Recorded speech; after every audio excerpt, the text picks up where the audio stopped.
we're talking about our next session, which is equally interesting, where we talk about new funding avenues, construction and land finance. First up, it is my honor to call upon the session chair, somebody who's got 2 decades of experience responsible for developing capital markets business in India, somebody leading the client acquisition, developing institutional relationships with the Indian and global funds.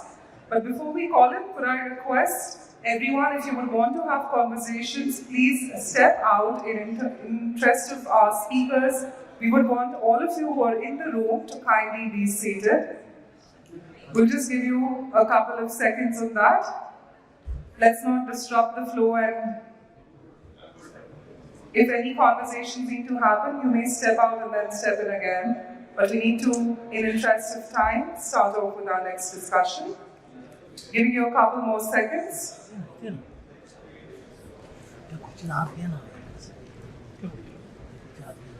Speakers, any networking, please do not disrupt in the course of the event inside the ballroom. We request you to step out if you would like to network, otherwise, let's begin. Thank you so much for appreciating all that and acknowledging. So we're talking about our session chair. He's got the proven expertise in real estate investments, asset management, and the exit strategy deployment and business development, holding more than 2 decades of experience. We're talking about the Managing Director, Capital Markets and Investment Services, Colliers, Piyush Gupta. Let's give Mr. Gupta a big round of applause. Thank you, Mr. Gupta, for joining us. Introducing our speakers in alphabetical order, I'd first up like to welcome somebody who's responsible for the deal sourcing, investing, monitoring, managing exits, and fundraising, the focus on North and West markets. Prior to joining Motilal Oswal Real Estate, he worked with ASK Property Investment Advisors. Talking about the director, Motilal Oswal Alternate Real Estate, Nihar Thalawala.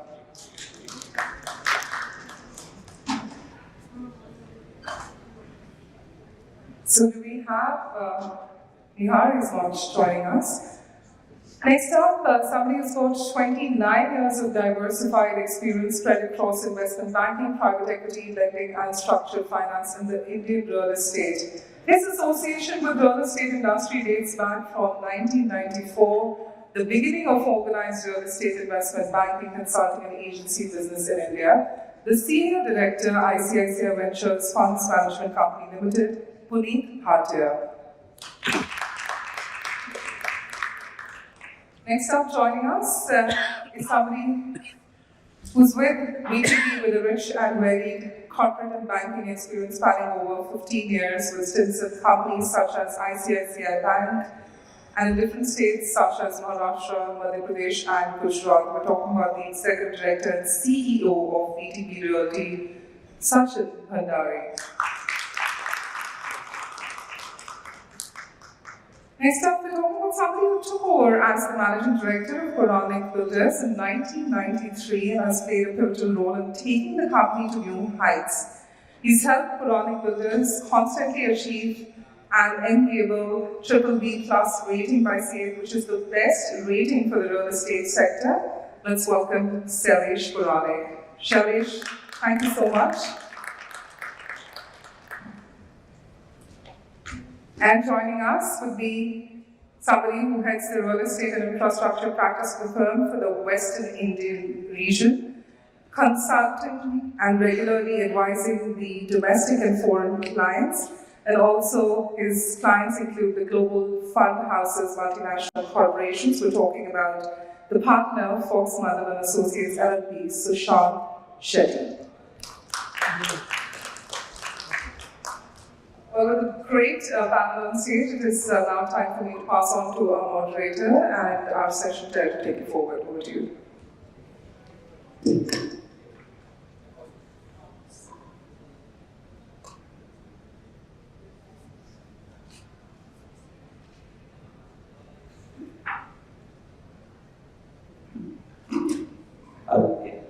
Thank you, Nicholas, for organizing this and inviting us. Welcome to all the panelists and very good evening to the entire audience. It's always a pleasure and a privilege to be at Creative Plus events in Pune and had a privilege to attend this over the last many years. On a very interesting topic on financing and options available for a developer on the land and more flexible funding. If at all we take a step back and see, real estate, we always have vacuum in financing. There are banks who do it, certain level of financing, but when it comes to flexible funding towards land, it's very far and few. We have global capital providers who want to possibly do only NAV assets. So how do developers, get funding for acquisitions, more flexible funding for refinancing? I think it's an interesting topic to discuss, and we have very, great panel lineup across developers, investors, and also a legal hand. To get first a developer's view, maybe Sachin, I can start with you. How are you seeing the options for financing from a developer perspective shaping up? Thanks, Piyush. If you compare the financing options in real estate as of now, going back to IL&FS crisis, I must say that prior to IL&FS, this was a dream run for every developer in the real estate industry. Obviously, it was too much bad, so effect was obviously the bad. But the effect was bad, it was carried forward so much so that even the good developers started getting the problems of getting funds in the real estate. So I believe that after IL&FS, the industry has struggled very badly. The whole NBFC sector, which has been funding the developers, almost wiped out, and now is coming up a bit. Okay, so that's been the biggest shocker for the industry. That's one. Looking at the banks, there are banks, very limited banks who are into the funding. Okay, in terms of construction funding, very few. So it is limited, like the bank and then SBI. So again, the nationalized bank has been having very less exposure. They have been themselves getting into the problem. They have been solving their own balance sheets. So getting into real estate financing has been tough for themselves. So those options were not available. Three big ICICI, HDFC, SBI being there, how much they can take. NBFC is not being there. So I can fairly say there was a good amount of scarcity in financing. But I believe that there is a silver lining now. I can see few NBFCs still again bouncing back and coming up into the picture. And they have started lending to the good developers. But all in all, to summarize, I believe that good options are still missing. Now what happens in our industry? We need funding at the land level. Most of the land, capital intensive industry. And so not many financing options are available. Now you need to approach for the NCDs, and it's the kind of cost at which you need to borrow that many times make your project financially not feasible. So that's the quite kind of burden on the developers. I believe that needs to improve. There has to be some avenue to come into picture where the rate of interest, the IRR has to be in a bank and a regular NCD. There has to be some option which will make our business more financially viable. That's something very important which needs to happen in this industry. Second thing is, it's not readily available. The good developers can surely enjoy even now today. But then I believe that this industry is not like a regular industry where only 5 players are. Here in every city there are thousands of them. Now those many people are looking for financing options. Those are not available. And I think that a lot needs to be done on this front by the government, by the financial institution, in terms of new product, and the way you look at financing. One more thing I would like to add here. I have seen this, the way security coverage is calculated by different institutions. It's so different. Okay? And that itself takes away the loan eligibility, the funding eligibility. And I believe that also needs to be looked at. If some institutions are looking at one way of calculating the security cover and somebody else is doing something very different, I believe that there is a whole amount of gap and some bit of rational needs to come into play there. More than that, today funding into real estate is not about just a number. It's all about the confidence that a lender has got into the management, into the institution that they are running the whole show. And I believe that even developer needs to play a lot of role in establishing their own system so well that lenders come forward and lend them at an attractive rate. So it's both ways. To summarize, financial institutions need to work out a way where they can fund even at the land level, and rate of it has to be in between the NCDs as well as the bank rate.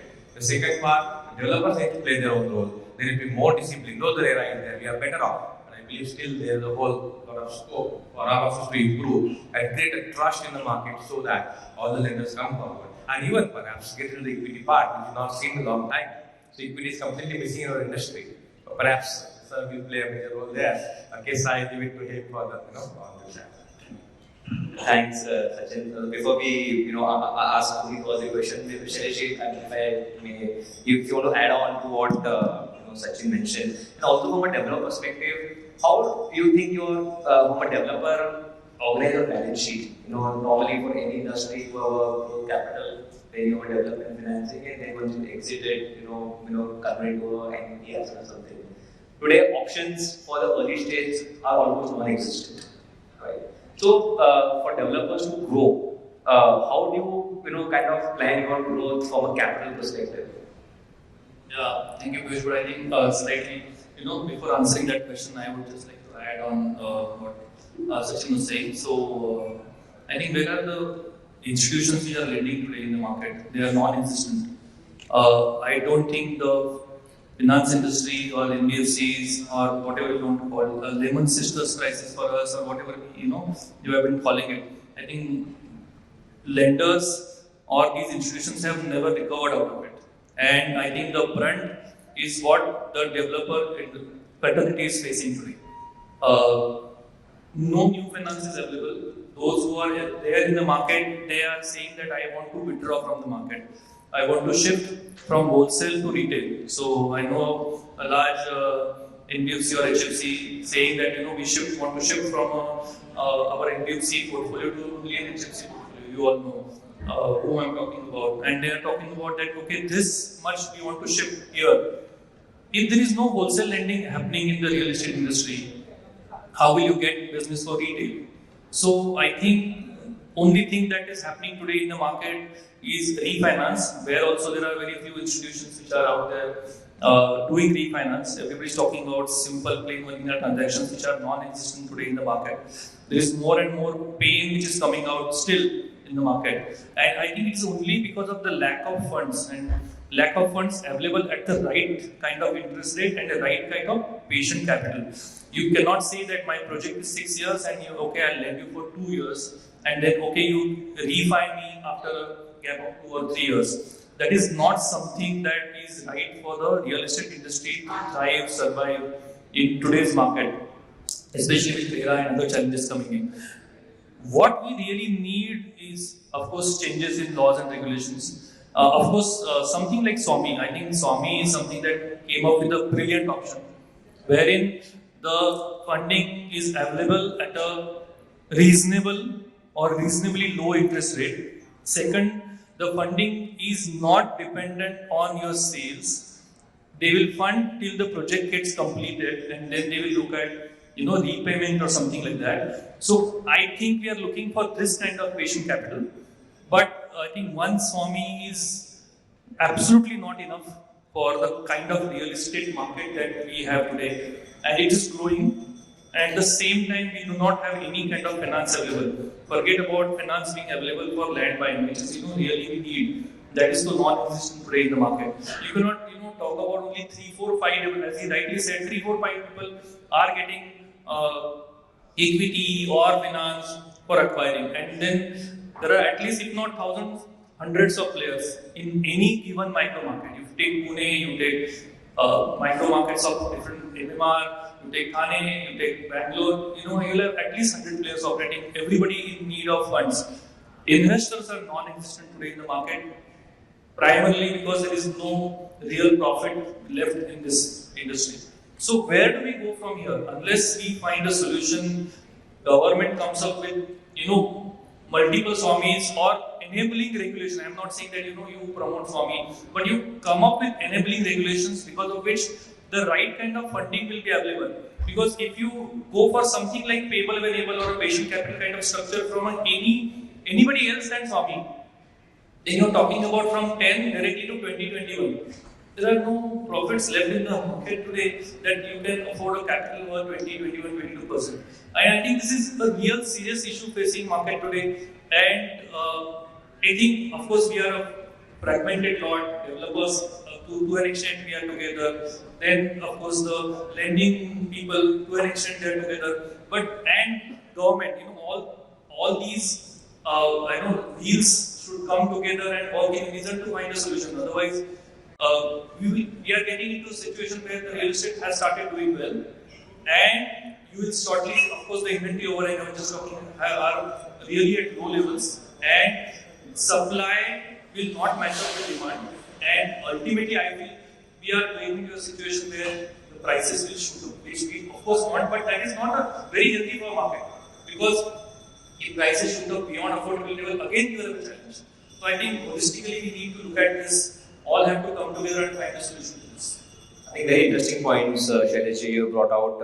And just to give you some stats, between 2012-13 to 2018-19, the sudden NBFCs all put together, deployed more than 35 to 40 million dollars in 5-6 years time. Today, in last 3 years time, they are not only no more investing, they are kind of withdrawing capital. So who are the investors who will refinance? And this is spread across all the markets, all kind of developers. So there's a big vacuum in the industry.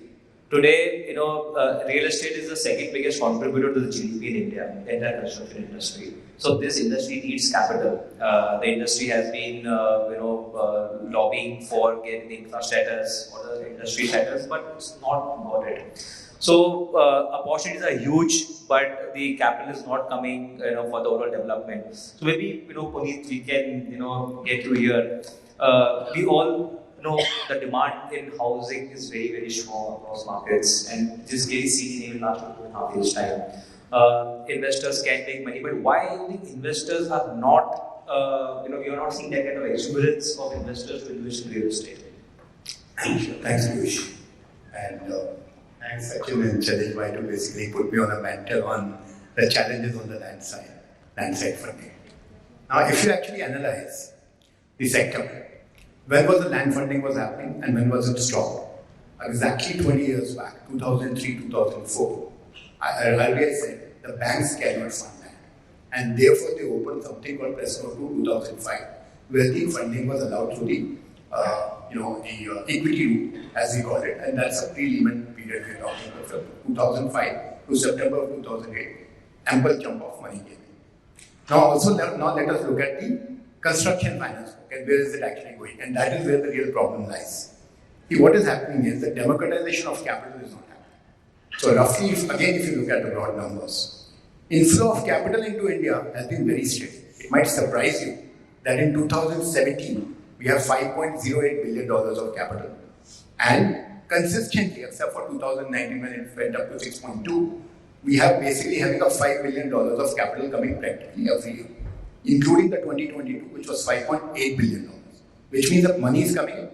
If I compare the overall the equity capital coming in fact, it came down by 29%, which means $75 billion is what we as a country received in all sectors put together. Last year, that was 2021, 75. It came to $54 billion in 2022, which means 29% has reduced. But real estate में तो capital आया. Now real estate में capital है तो कहाँ गया? That is the big question. Are we all receiving capital? Is it only going in the few hands? The problem is when you actually analyze and took another data point. There are roughly 14,193 was the number I looked at last time. It could be gone up further. The total number of developers with Kedia. So मैंने एक और analysis किया. How many developers have launched or do a sale of 100 crores per year plus? एक project पिछले 5 साल में complete किया और एक प्रोजेक्ट पिछले 5 साल में लॉन्च किया.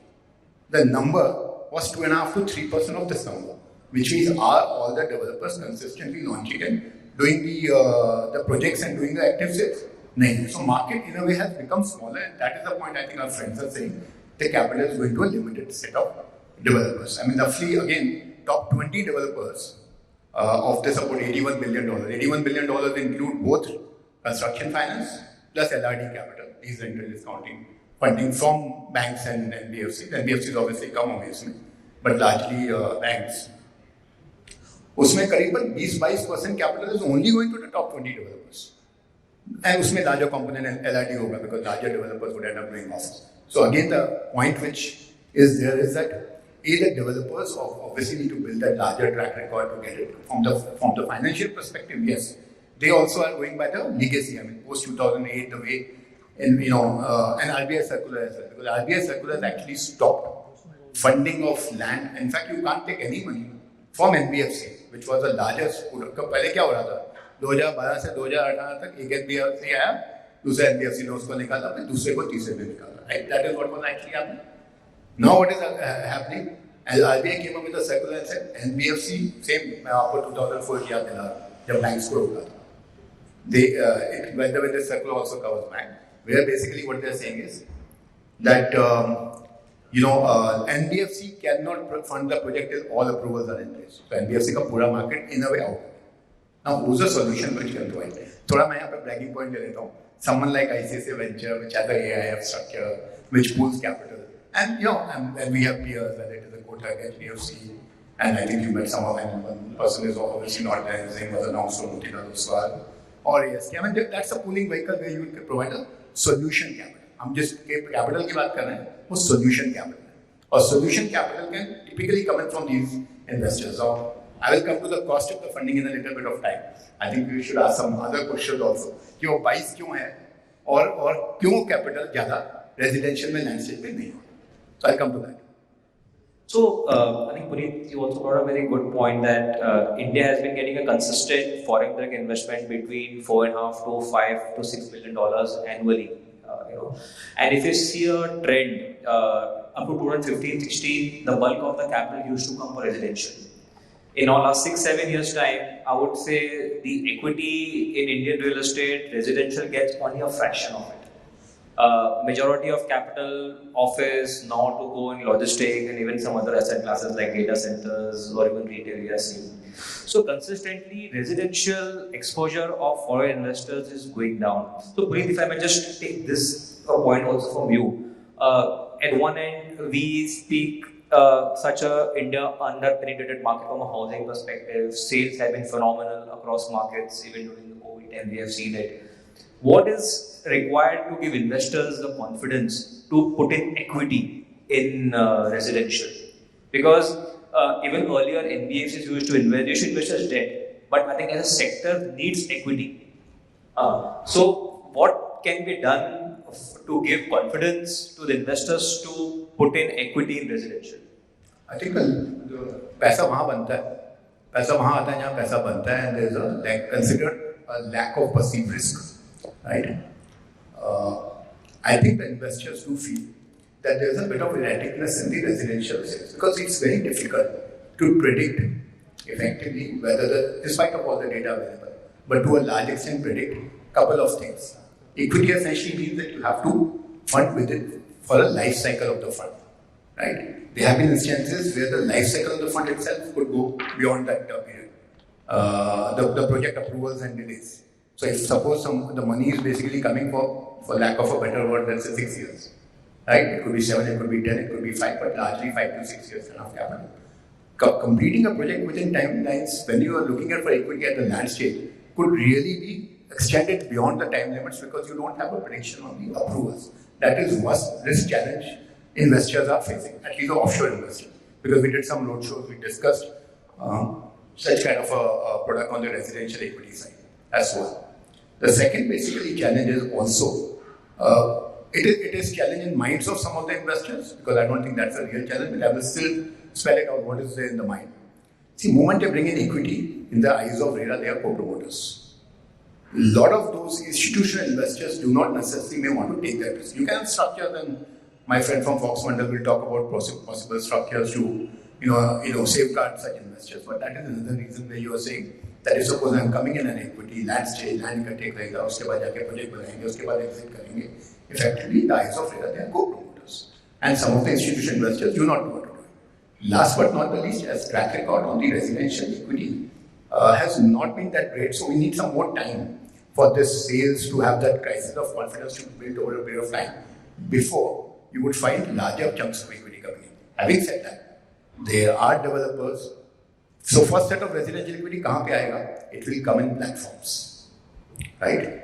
I mean, Conclave was actually one of the early ones to do a platform with HDFC way back when we were talking about the pre-limit days, correct? We had another equity kind of a structure, another developer in Pune.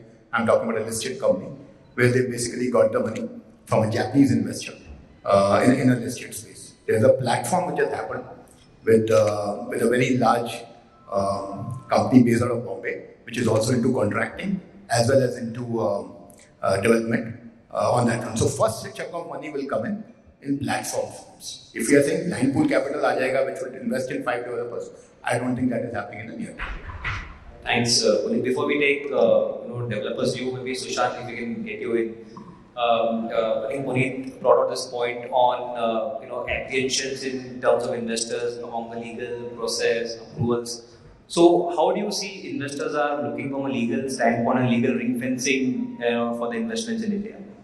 So, if you talk about private equity investors, I think they have learned to live with certain things. That's what the interesting conversation you and Puneet were having at the back. So, it also depends on the asset class, first of all. How much risk tolerance a developer would have, a private equity fund would, of course, not have. A lot of things a developer would do, and expertise they have, they would not have at the ground level, of course. Now, speaking, if I can just take it as per the asset class. Now, for example, if you talk about a data center, so that, like we just discussed, it requires a lot of foreign expertise because it's a newer animal to India. And considering from the lockdown, from the past 3 years, we're seeing a lot of growth. It could be because of the Singapore ban, or maybe India is more favorable. Maybe Navi Mumbai and Chennai are turning out to be the new hubs. I don't know. But it is something which is very unique, and a lot of the existing developers are trying to get the expertise around it. In fact, it is so nuanced and requires such a unique skill set that people, even IPCs like you, have a standalone practice area after that. So in our firm, we started a practice area only after data centers. So not only do you have the developer angle, you also have your co-location, which, like I said, the seasoned developers don't really do. And then you have the logistics. That I think that too is really picked up the last 3 years, maybe because of e-commerce and various other reasons, of course. That as an IPC, the reasons and the market study you would know better. But from a legal perspective, we're seeing a lot of that happening as well. Then the newer would be something like maybe you can say life sciences, but we're not seeing a lot of traction there. Newer things are coming. So basically, these few asset classes, we're seeing a lot of PE fund interest in that, rather than your regular banks or NBFCs. Maybe because, like I said, because of the expertise level which is required in these asset classes. Not saying that residential commercial are not doing well, of course. They are doing well. And now to talk, since we are in Pune, we can talk about Pune. As when you talk about residential in Pune, the unique aspect is that you have your 50-acre size, which you don't get in Mumbai. You have this huge construction possibility, which you may get maybe in a Thane or a Pune, which you will never get. Shailesh mentioned, you'll never get in the main Mumbai. You may either, if you're very lucky, you may get 1.5, 3-acre ticket size in Bombay. That too will be exorbitantly expensive, so you cannot play the volume game. That's what.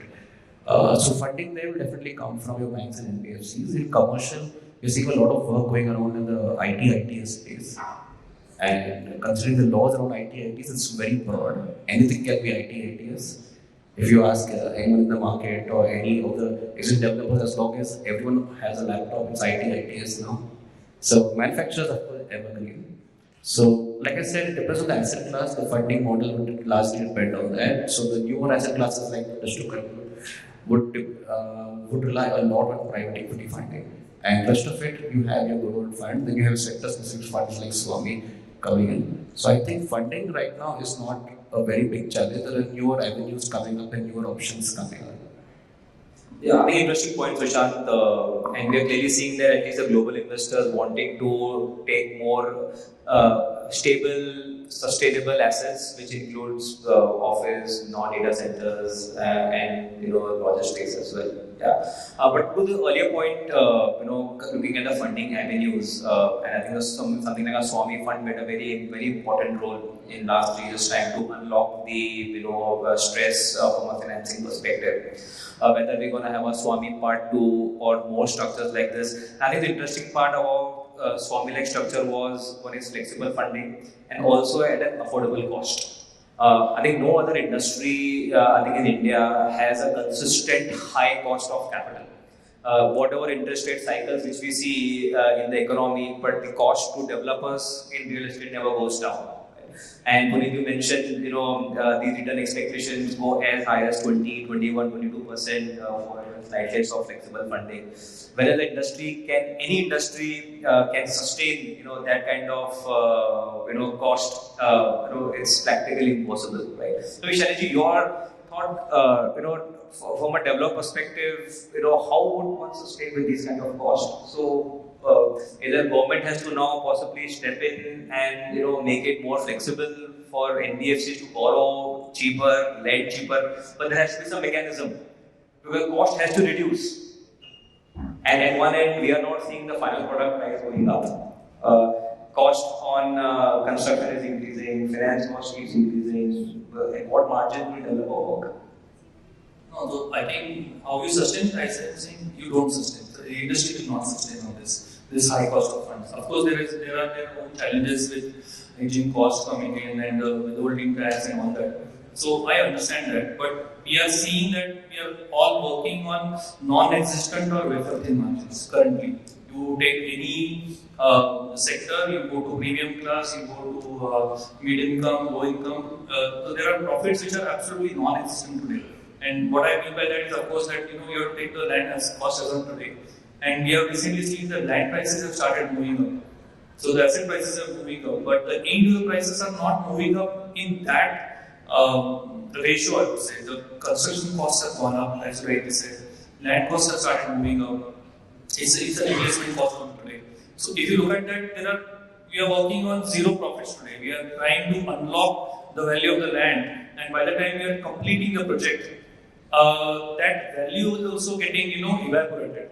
So in such kind of environment, sustaining or taking debt on, where it's basically working on there's no working. Rightly, there is no requirement of working capital, especially for real estate. So residential real estate. But still, with the challenges that are existing today, with you have to take out the existing lender or NBFC for whatever challenges that NBFC is facing. You are trying to replace it with a costlier capital. I don't think this is going to sustain it. As you rightly said, as I earlier also said, that you will have to come up with structure. And I think Swami was brilliant, but more such structures have to evolve, and otherwise it's very difficult to continue like this. That margins are shrinking and the cost of funds is going up. I think it's a very difficult situation that we are in. Sachin, go to add. Shailesh says is perfectly right. I think the Swami Part 2 or something like that has to come into a picture for this industry. The industry is huge. You said that the GDP got today is the second number in the country, and you can't ignore it. The kind of employment it creates, the cascading effect that it creates in other industries also is so huge that I think government needs to play a huge role in addressing the financing requirements of the industry. And Swami Part 2 or something like that has to come into picture. That's one. And again, I believe that Swami rate was really good. Okay, and that was a very responsive and responsible action from the government.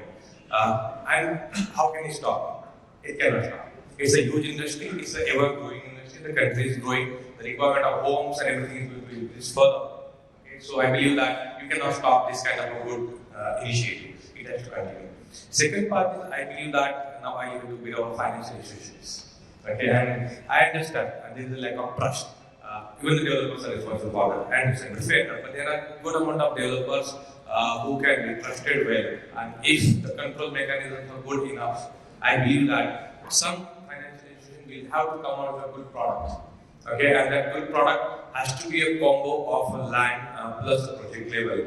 And some of them are doing as of now currently. So, somebody comes into picture at the land level, maybe in city, and then they will pass it on the back of the CF, and then they will go on to the new land. Something like that is being structured today, no doubt about it. But I believe that that's available to so few developers that is not sufficient for the industry.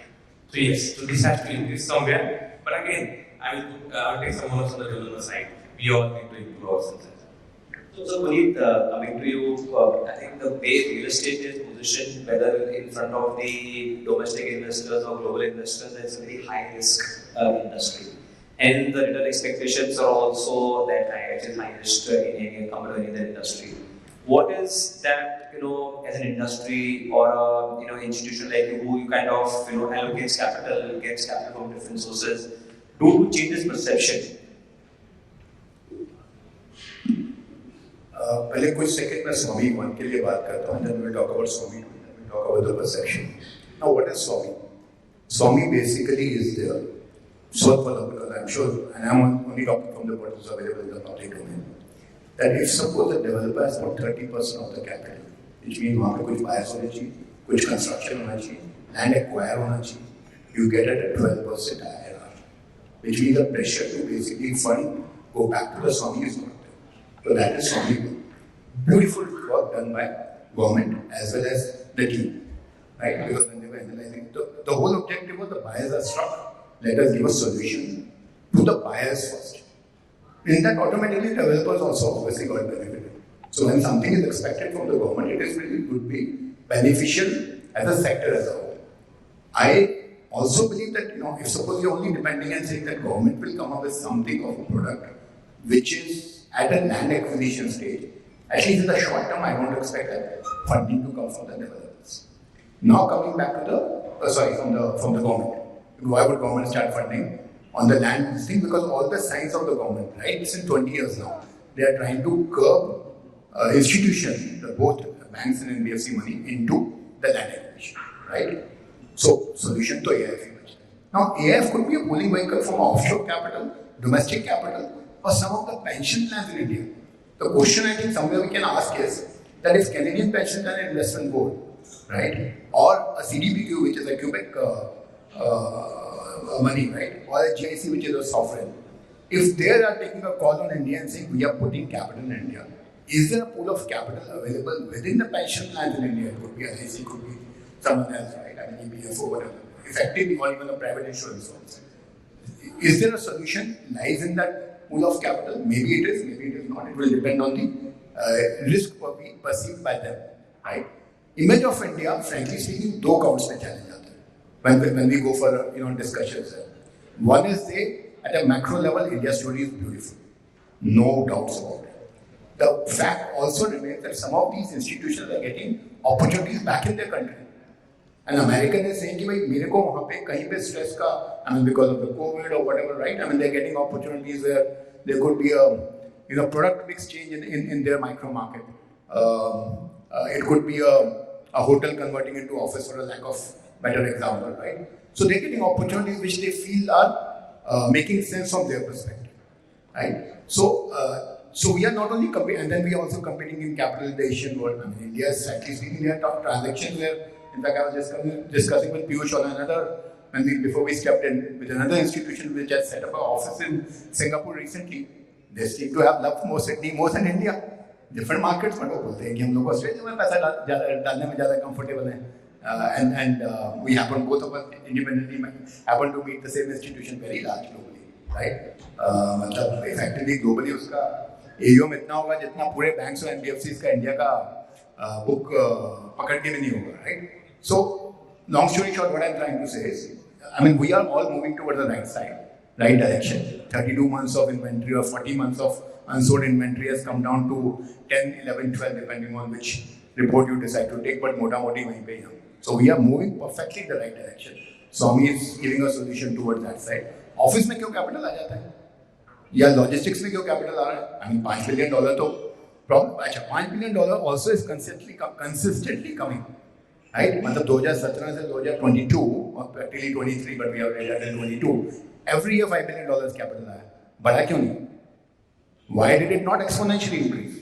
Same number overall India what attracted capital on all the P put together was 26 था जो आज 45 है. So which means the money is definitely coming to India. Is the real estate sector able to grow to the extent it should have grown in the last 5 years? I think वो थोड़ा challenge आ रहा है, which we all are agreeable in this room, right? I mean whether it is a 21% and return and risk frankly speaking, अगर हम बोलेंगे कि 21 become 14, वो it's a risk return reward ratio. Which will, as opportunities come by, as the developers build that trust effectively, I think that will move towards that direction. And we are already moving towards that direction. You think cost may go down? See, it is also linked to multiple factors. Before coming here, I got a message from the banker saying that repo rate बढ़ गया है तो आपका EMI में ये change आएगा. Fortunately, I'm kind of guy जो मतलब 4 साल का लोन लेता है वो भी घर के लिए और 2 साल में पे करता है, and that is true with most of the this thing, but cost of capital will also be linked to the repo rate, country risk, what is happening in their countries. So there are multiple factors, right? अगर हम foreign capital की बात कर रहे हैं, foreign capital के perspective से अगर आप देखोगे तो they would look at it from there, what is happening in their country before they take a call on India. I mean, the hedging risk is what Shailesh indicated some time back, right? India level पे बात करोगे तो anyways RBI का factor है. So if you're just saying कि cost of capital बंद हो जाएगा, वो नहीं होगा. But what will happen? मैं आपको बता दूँ what is already happening. A developer who took a funding, let us say at 22 in the past, right? अगली वाली funding उसको 19 में मिलने का पूरा chance होता है because he's building a track record and that relationship, which is not good from the lender's perspective, but it's all practical. I mean, there are developers who are getting construction finance at 9%, and there are developers who are getting construction finance 16%. कुछ तो फर्क होगा ना? दोनों construction finance है. एक 9 पे एक 16 पे, right? Project के location भी बात साथ-साथ हो सकती है, right? So if it's definitely not the market risk, it's definitely not the supply, could be the product to some extent, right? But there's definitely a differential in the capital which is able to attract. Shailesh, do you agree? Cost overall is kind of going down or will go down? No, it's about some other point that I don't agree, but the cost, whether it will go down, but I will say that being optimistic nature, I want the cost to go down because obviously the situation at world level also, I think things are cooling down and also we all understand that. But I think the other point that we talked about, I slightly disagree because yes, we are saying that some, developers are getting at lower rate and some developers are not getting at lower rate, they are getting at higher rate, etc., etc. I think what has happened is I need to also talk about the track record. But there are many players out there in the market and who have been showing good track record and who have delivered well. And even for them, from the same institutions who were giving them money, the money is not available. In fact, the institution is after them to take back that money, and it is a story of 70-80% of developers. And it is probably due to what ILFS happened, etc., etc. So the trust deficit or the trust amongst the lending community and the developer community is at one of the lowest level today, for whatever reason. And it is, I would say confidently that this time around, it is not primarily due to the developer has defaulted, a developer has a problem, or something has gone wrong, etc., etc. It is primarily because the NBFCs are suffering. They have still not come out of that ILFS plus COVID shock, etc., etc. And because of that, they are after developers to bring back that money where the projects are not reached at a level that the money can be taken out from a project. And because of all this mess, I think the trust deficit there, and because of all this, the new money is not being available. And because of all this, I think they have to go to a stress situation fund or special situations fund, and they are not talking about higher teens, but they are talking about higher 20s or excess of 20s, which is difficult to survive. So I am not saying that a particular institution or NBFCs as a community are to blame, but the kind of situation that we are in today and the kind of ecosystem that is got created, there has to be a systemic solution to it, and not a particular company or a developer is to blame or can do something to get out. That's my limited point. It's a systemic Yes. issue. Yes. Yeah. Sachin, you want to add anything to this? I'm looking at blessing in disguise in my approach. So I said, funding is surely not available because scarcity over here. But I'm looking at opportunity here. If you look at me as an organization, I'm looking at so many competitor players going out of the market, and that's an opportunity for me. So yes, for few developers who are developing an organization based on the classic fundamentals of professionalism, transparency, and trust, I believe it's lost sometimes. This is blessing in disguise, and finance is not available. So yes, it's both ways. The way you look at it, for the industry, I will surely like to say more financing option has to be available. This industry has been ignored by everybody, be it government, be it institutions. At the same time, from an individual point of view, organization, I'm happy. Sushant, would you want to add anything from a legal perspective, maybe for benefit of the audience, if you're seeing any newer structures evolving other than the newer asset classes we're talking about? So newer structures, like as we get more and more corporate, as in more and more older developers start to evolve, the way they do business, then you see newer structures coming in the market. But along with newer structures, it's also important to have a robust regulation. which I think sometimes when people think of India is always lacking. Maybe it's perceived, maybe it's real. You may have new law like RERA coming up, but many times people feel it's very optical, it's not as effective. Title is very subjective in India. There are a lot of laws supposed to be coming about it. So that is why I think the funders have a problem. Your funders coming into India feel that there is a sort of a babu culture still prevailing, despite we may be sitting at events like this and talking about the fancy structures, but practically the ground level, the laws are not evolving. You may have Maharashtra governments signing MOUs, but you don't have those laws coming up backing the investment.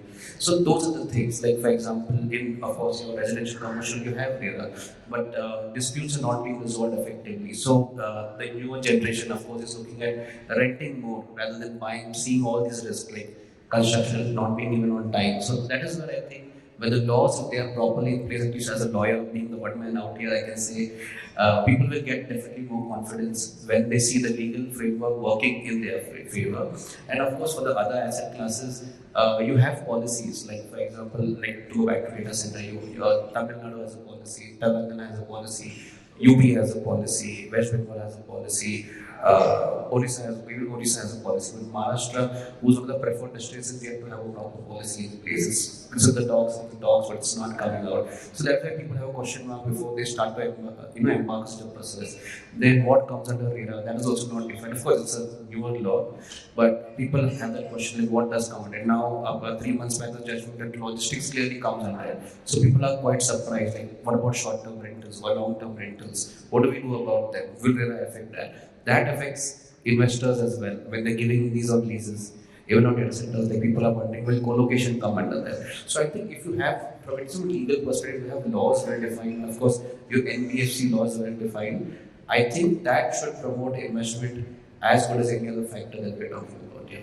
Thanks, Sushant. We seem to be running out of time, but we may just open for the audience if anyone has any questions for any of the panelists.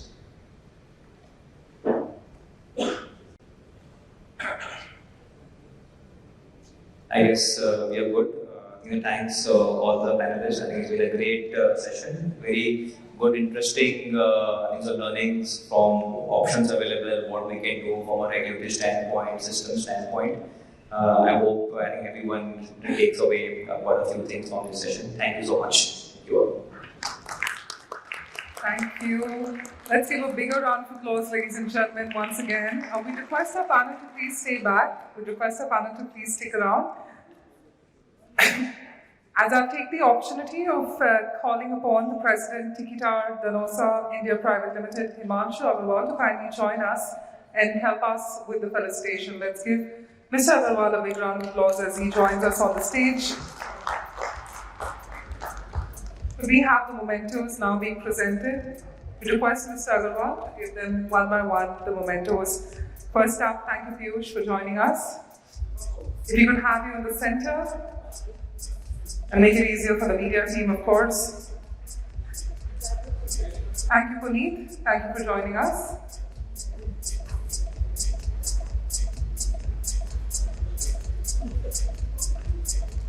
Thank you for sharing your expertise today at the panel. Thank you, Sachin Bhandari. Thank you for contributing on this panel with your wealth of knowledge. Thank you so much, Shailesh. Thank you for joining us today. Such excellent points being presented by our panel. And thanks so much, Sushant, Shetty, for being a part of our panel discussion today. Ladies and gentlemen, we're talking about the panel discussion 3, which has just gotten over. We request our entire panel to come in together for a group photograph along with Mr. Agarwal. We just have you once together. And let's give them a big round of applause in our entirety. Great discussion.